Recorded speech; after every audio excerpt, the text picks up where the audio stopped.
I remember when me and my sister were kids, and the company would send my dad to some country, and he would be gone for weeks on end.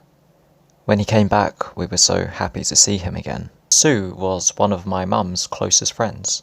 Sue was living in England, and my mum decided to come to England to visit Sue.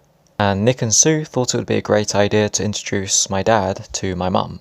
They went on a few dates, but at the beginning my mum wasn't really too impressed. She said that my dad was very awkward, very quiet. It seemed like he didn't know how to talk to women. But I guess she must have liked him because after a while they started a relationship, and then a few months later they got married. A year later my mum became pregnant and I was born. My dad was still working at that company and he still had to travel abroad, sometimes for weeks. My mum used to tell me how lonely she felt in that house in a foreign country, just her and me together. I think I was around 14 years old when my granddad passed away. After he passed away, me and my family moved into his house. It must have been quite strange for my dad moving back to his childhood home. My dad's company were having financial problems and he was laid off.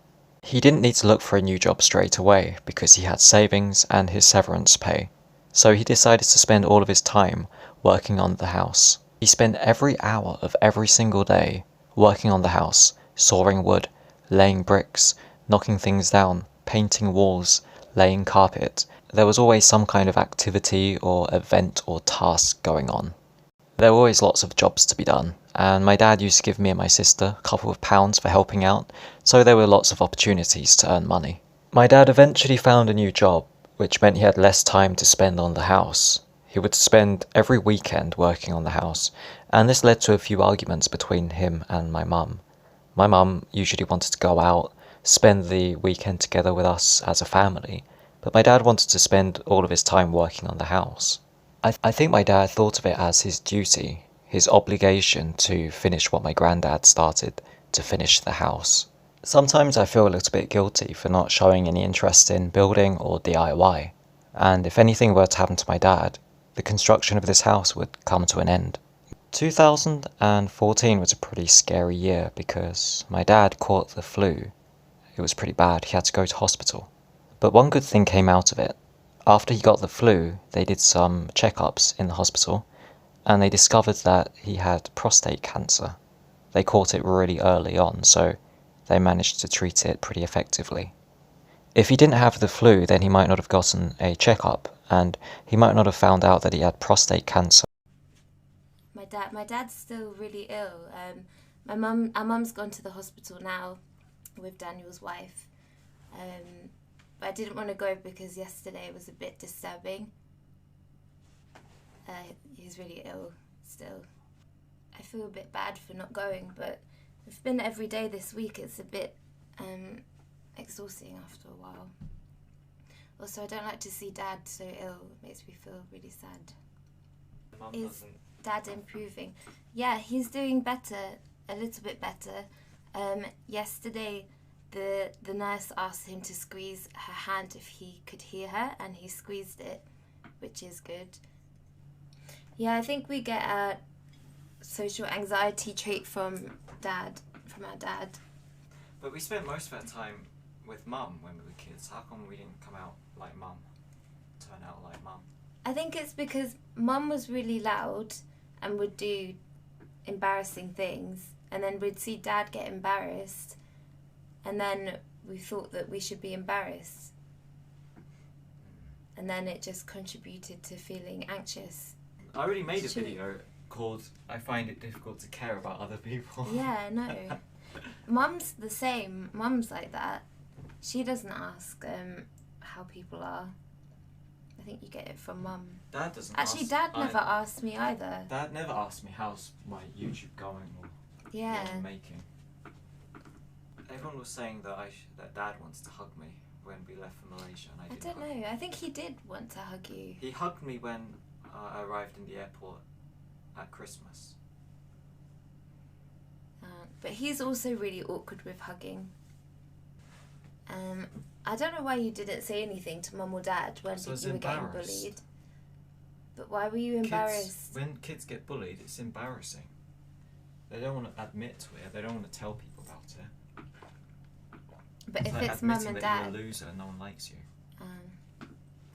Dad said that as well. He said, why didn't you tell me and I would have moved you to a different school? But even if he moved me to a different school, I would have just gotten bullied there as well. I wish I got Dad something. Don't know what to get him. Dad is really hard to buy for.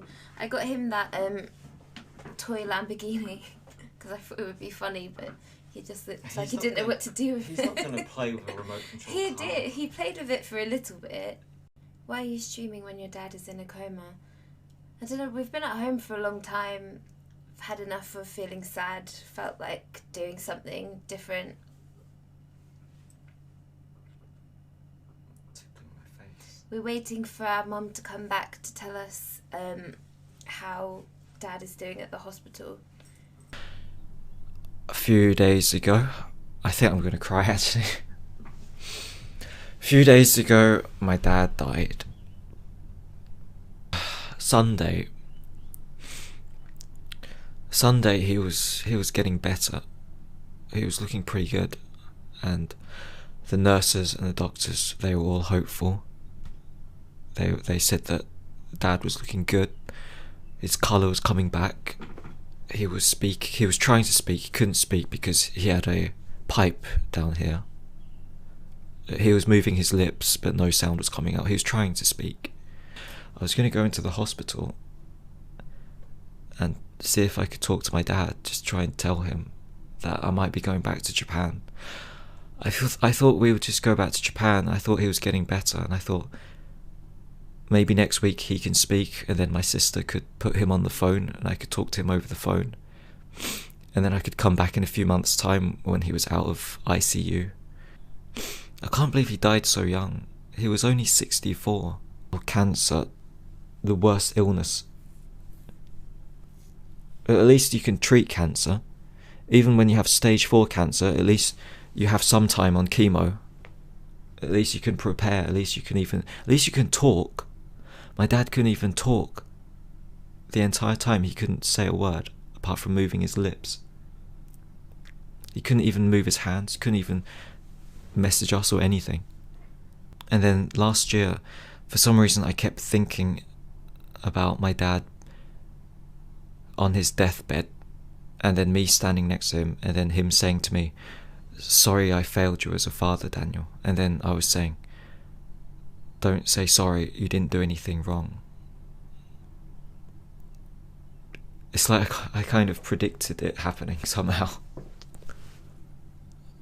I never wanted my dad to blame himself for how I turned out.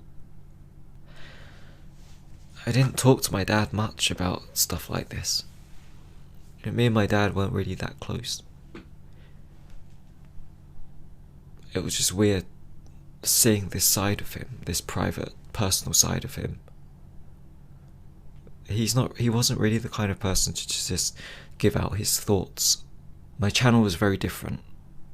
I had about 400 subs. And I used to make, pretty tame videos, just vlogs of what I'm doing. I didn't talk about sex or weird stuff or personal stuff, and my dad used to watch it. He used to like it a lot. And then around 2017, I don't know why, but I became weird. In 2017, my channel just completely changed. And I just started making all this messed up weird stuff. And my dad really didn't like it. He never told me it directly, but my mum would say stuff like, when I tried to show your dad your videos, he would just walk away. He would say stuff like, "I don't want to see that. If I want to see his videos, I'll look for them myself." My dad was 64. And the nurses and doctors, they said they were surprised because it was unusual. For someone who is healthy, has a good diet, doesn't smoke or drink, he isn't really old. It's not like he was 80, he was 64. I can't think of a single thing I want to accomplish in life. There's nothing I want to build, there's nothing I want to make. I don't have any projects. But my dad was just completely different, who was so driven. 2 years ago, I made a video about Gimme a Break Man.